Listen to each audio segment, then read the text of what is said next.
USC football, I'm Keely Eure here with redshirt junior wide receiver George Farmer. How you doing? Good. How did the game go on Saturday? It went great. We played our game. It came down to the wire with Andre kicking that field goal for us. We practiced that for a long time, so we had a lot of confidence in him. But other than that, it was neck and neck the whole time. So I give props to Stanford. They're a great team. They brought the best out of us. So it was a great game, and we came out with the victory. Winning a great game like that, does that add momentum going into Boston College? Yeah, I think it kind of gives us a little confidence, but we can't settle on Boston College. A lot of teams have struggled playing in that arena. So I think we're going to take this week very seriously and make up for all the mental errors that we had and correct things and get back to it.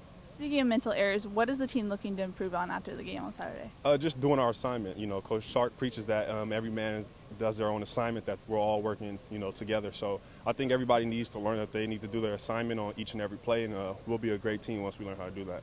How have you guys been preparing for Boston College? They're not any other, different than any other team. They're just a faceless opponent. So, we watch film, take notes on how they play, but other than that, there's a faceless opponent, and then we take every week the same, and then come out here and practice hard and get ready for them. Has anything stood out on film? Not necessarily yet. We've been watching them, so we're still taking down some things. So, nothing's really stood out yet. But they're looking like a pretty good team, so we're gonna have to bring our A game. It seems like this season USC can't stay out of the media for things off the field. Is that a distraction at all to the team? No, not at all. When we step in these doors, it's strictly football. So, if you guys want to, Sark tells us that he'll deal with all of that, so we can just play strictly football. So when we enter these doors, all that media stuff is not on our minds. We're strictly football out here. So. You tore your ACL last year. How's it feeling now? It feels great. I feel stronger than ever.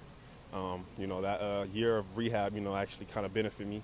I got to get both legs healthy and get them both strong, so it kind of played good in the end. A lot of athletes, after tearing ligaments in their knees, had trouble trusting their knees afterwards. Has that happened with you? Not necessarily. I kind of, getting back out here and running around, and then just being out here practicing, it forces me to have to use it. So, being forced to have to use it, builds confidence. So I know after a while, I started running around on it, and now I feel confident. I don't feel like nothing's ever happened to it, so it feels good. Because of your knee injury, you haven't really had the breakout season that everyone was expecting. Does that feel like a burden or more of an opportunity for you? I mean, I've had a lot of adversity here, and I never look at it as a burden. I always look at it as an opportunity.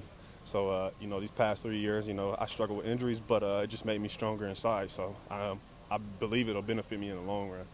Have you been a mentor to any of the younger wide receivers, Juju? I know you went to the same high school as Adoree. Right. Yeah. I try to keep those guys on track. It's like Steven Mitchell. He had the same injury I had. I try to keep him on track, keep his mind in the game and stuff. And I try and be a big brother to all the younger guys, because I really looked up to all the older guys who were, being bigger brothers to me when I got here. So I really take, passion in doing that. Your dad actually comes to every practice and watches you, and he was a former NFL player. How does he help you as a player? He just keeps me into the game. He's had both his knees blown out, had fully reconstructive surgery on both knees. So, that was where he was, his biggest part was when I tore my ACL. He kind of kept me, balanced, kept my head in it. And, he's just been that backbone that I needed to get through this whole process. So he's been telling me to keep going and work hard, So he's been there. He's been a great influence in my life so far. All right, with George Farmer, I'm Keely Eure. Check out uscfootball.com for more.